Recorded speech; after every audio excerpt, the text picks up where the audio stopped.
Most of us don't go to work intending to get injured, yet the attitudes we bring to work on any day can have a large influence on our safety outcomes. You see, the way we think about safety, our attitudes, will influence our decisions and working behaviours. And it is these actions that can then influence how likely we are to be involved in a workplace incident. We call this the Attitude Behaviour Results Model, or ABR for short. Consider the following scenario. Mark and Sean attend their daily pre-start and are assigned to a routine task they've both completed many times before.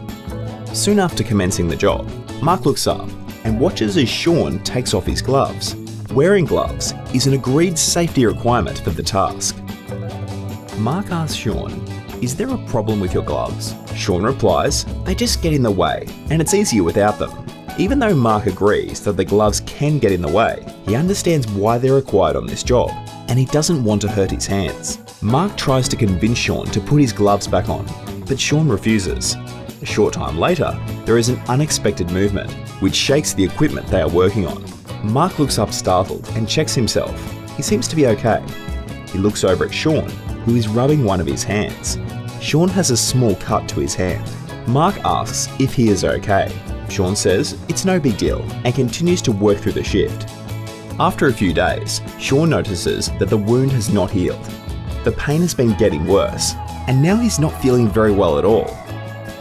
He takes himself to the local emergency department and is diagnosed with sepsis, a potentially life-threatening infection. After 2 months of treatment and sick leave, Sean is finally back at work. Both Sean and Mark had the goal of going home uninjured that day, but their attitude towards that goal was very different. Mark's attitude was, "I choose to do things the right way because I don't want to get hurt." His behaviour was to wear his gloves, even though it made the job take longer. And as a result, when the incident occurred, his gloves protected him from injury.